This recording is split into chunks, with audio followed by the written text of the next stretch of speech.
এক নির্মীয়মান আবাসনের পিছন থেকে উদ্ধার হয়েছে এক নবজাতক। এই ঘটনাকে ঘিরে চাঞ্চল্য ছড়িয়েছে আরিয়াদহ এলাকা জুড়ে।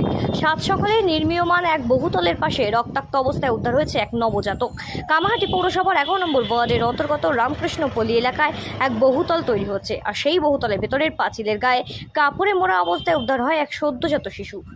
ওই বহুতলে কর্মরত শ্রমিকদের তৎপরতায় শিশুটিকে রক্তাক্ত অবস্থায় উদ্ধার করা হয়েছে। আর এই ঘটনাকে কেন্দ্র করে আরিয়াদহ এলাকা জুড়ে ব্যাপক চাঞ্চল্যের সৃষ্টি হয়েছে।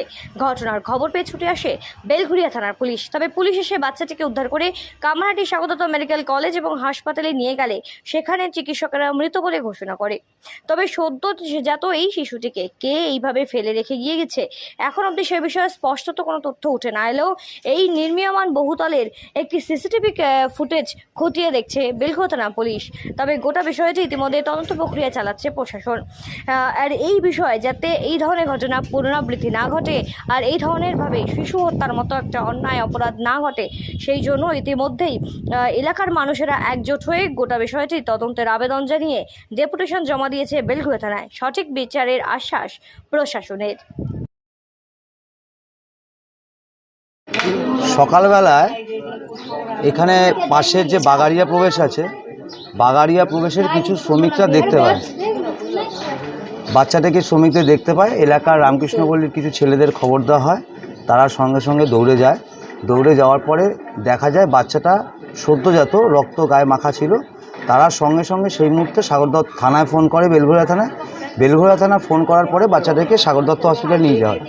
তার কিছুক্ষণ পরেই ডাক্তাররা বাচ্চাটিকে মৃত ঘোষণা করে এবং মৃত ঘোষণা করে দেওয়ার পর এলাকার যত বাসিন্দা আছে সবাই মিলে আসল অভিযোগকে, বাচ্চাটার আসল পরিচয়কে এটা জানবার জন্য কাল থেকে এখনও পর্যন্ত আমরা সবাই মিলে এই তদন্ত করার চেষ্টা করছি এবং পুলিশের সঙ্গে আমরা সেই কোঅপারেশনটা করছি, পুলিশও আমাদের সঙ্গে সেই কোঅপারেশন করছে।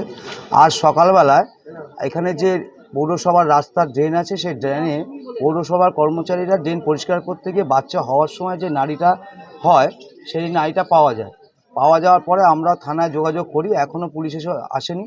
এলাকার সমস্ত মানুষ, মহিলারা, এই ফ্ল্যাটের সমস্ত লোকেরা বাচ্চার আসল পরিচয় জানার জন্য যথাযথ ব্যবস্থা নিতে বলছে। আসল যে দোষী তাকে তারা যথাযথ আইনি ব্যবস্থা নেওয়ার আমরা সবাই মিলে একসঙ্গে ওই অভিযোগ করছি।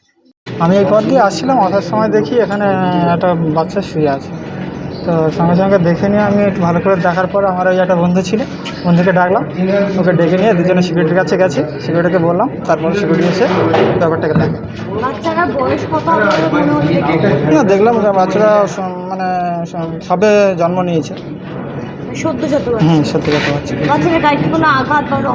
না, রক্ত গায়ে রক্ত ছিল। আঘাত পড়েছিল বলতে কীভাবে পড়েই ছিল ওখানে। আমি যখন ঘুম থেকে উঠলাম, উঠে দেখলাম নোংরার গাড়ি এসে দিয়েছে। এমনি আমাদের তার আগের দিনে কারেন্ট ছিল না, 4টার সময় কারেন্ট পেয়েছে। হ্যাঁ, তারপরে শুনছি যে এরকম ওখানে নাকি বাচ্চা ফেলে গেছে। আমি এরকম কাউকে কিছু দেখি না। হ্যাঁ, শুনছি এইটাই ফেলে গেছে, এখানে এই রক্ত পড়ে আছে, এখানে এই সদ্যজাত একটা বাচ্চা। এছাড়া আমি কিছু বলতে পারবো না। না না, আমি তো এখানে 6-7 বছর এসেছি, আমি কিছুই জানি না এখানে কি ঘটেছে। মানে আমি ছাদে উঠেছিলাম, তখন আমি এরকম দেখলাম যে একটা বাচ্চা সব ভিড় ওখানে, আমি তাই ওটা দেখলাম। তখন আমি বাড়ির সবাইকে, এই আমাদের ছাদের ওপরে পাঁচিল থেকে দেখা যাচ্ছে, আমি দেখেছি আমি জামা প্যান্ট পরেছে নাকি ছাদে মেলি তো, আর আন্দাজ কী করে জানো, ছোটোই দেখতে লাগলো। আর তারপরে সব ফ্ল্যাটে আমাদের বাড়ির সবাইকে দরজায় করে আমি দেখাচ্ছি আর কি। হ্যাঁ, ফেলে গেছে। বলছে যে আমাদের নাকি পাঁচিল থেকে কে মানে এখানটা মানে ফেলে দিয়েছে ছুঁড়ে। না, গেটটা মাঝে মাঝে খোলা থাকে, আমি আবার দিয়ে দেই বেরোলে, কিন্তু গেটটা খোলে এরা সব জামা প্যান্ট মেলে দেয় না। বাইরের লোক যাওয়া আসা সেরকম আমি একটা দেখিনি, কিন্তু থাকলে যে এরাই জামা প্যান্ট মেলে টেলে তাই। সন্দেহ কাকে এখন কি করে বলবো আন্দাজে। রথতলা থেকে শ্রীঞ্চিতি পোদ্দারের রিপোর্ট, সঠিক বার্তা।